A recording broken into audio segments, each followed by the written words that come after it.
A very good morning to you, and welcome to my thought for the day. Um, there's one thing that one needs to say really about 1 John, and that is that the text is quite repetitive.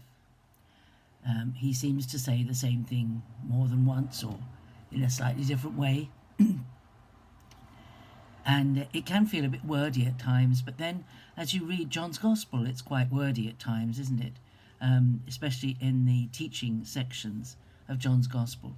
And this just underlines the style of the writer, which is quite different to Paul. Paul seems to write an awful lot of stuff in long, long sentences that never seem to have a full stop in them. And it's interesting as you read through continue reading in chapter 2, how often he refers to people with terms which are included in a family. So he talks about little children and fathers and young men and then and brothers. His whole thinking is that the believers in Jesus are one big family. When he says, "He who loves his brother abides in the light," he's not talking about a natural brother in a family. He's talking about a brother in the faith. And there's a lot of that in this text here. And the older people in the family he calls fathers, and the younger people, the younger in faith, he calls little children. Or they're interchangeable terms of endearment, because there's one sense in which we're all children, and there's another sense in which we're all parents of people of faith. It is very male orientated, that is true. There is no sister.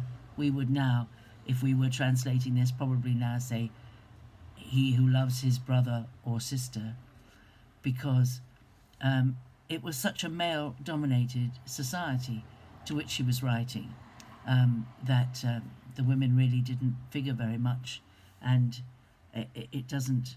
It used to worry me a great deal that as you read the scriptures, it was all about men and all about fathers and all about brothers.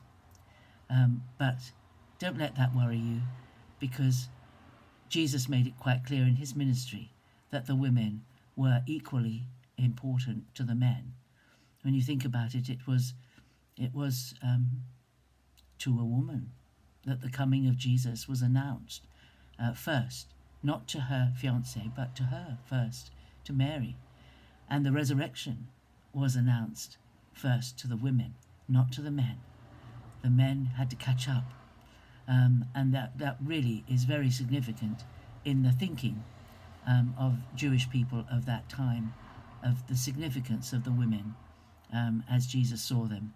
And they are mentioned very often and elevated in the Gospels. I didn't mean to talk about that, but I don't want anyone to think that women are regarded as second-class citizens by the writers of the scriptures. They are simply writing in accordance with the culture in which they lived. So this idea that we are part of the family of God, we are part of the family of God. Every member, everyone who believes in Jesus is a brother or sister, a father or mother in the faith. And we cannot, we will be deceiving ourselves, it says here, if we hate someone who is born again. Now, I mean, in the natural, there are people we just don't really get on with terribly well in the natural. They're bound to be. But love should override all of that. When we live in the light that Jesus gives us and that God gives us, darkness comes in whenever anything is done without there being love. Paul makes that quite clear in 1 Corinthians 13, that lovely chapter about love. Everything, even the spiritual gifts, and abilities like speaking in tongues and prophecy are worth nothing if they are not delivered in love. Love is the most important thing, and we should live in love with one another. We should express love, and the sort of love we're talking about here is not airy-fairy, wishy-washy, I put a heart at the end of everything all the time. It has to be that we are motivated by love in all that we do. And you cannot hate someone if you're motivated by love. It's very difficult sometimes if a person within a fellowship behaves in a certain way and makes it very difficult for you to be loving towards them.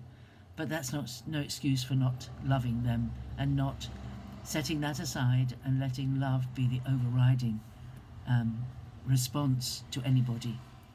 And I think the word hate here is similar to when Jesus said it, unless a person hates his mother and father, by comparison with the love that we have for Jesus.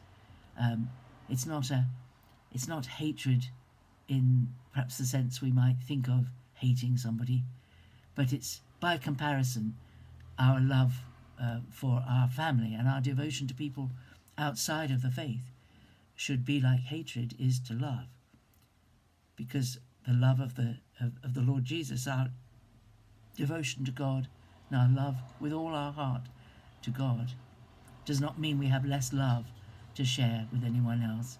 It is a misconception to think that if we love someone very dearly, we haven't got any more love to share with anyone else. Love isn't limited, it's limitless love. And so love should be our expression. And it is wonderful to belong to a family. You know, wherever you go in the world, wherever you go, those who love the Lord Jesus and know him are your family. And it is amazing to go to the other side of the world, as I have done. I've been privileged to go to Canada and to Australia, and met with Christians there, and you immediately are enfolded in the love that is there within the family of God wherever you go. So we're part of a large family. You can never be lonely anywhere you go in the world if you're a Christian, because you're part of an extended family. And that's a wonderful thing. The welcome is there. So, dear children, dear friends, dear brothers or sisters, whoever you are, God bless you today as you rejoice in the adoption that you have into the family of God, and realize that that tie with other Christians is very real. It's not an airy-fairy thing. It's a very real thing. And if ever you need to lean on another member of your local Christian family, do it. It's what we're there for. That's what we're there for. That's what families should do for one another, is support each other and help each other, and always be praying for each other. Have a great day. God bless you, and I will see you tomorrow. Bye-bye.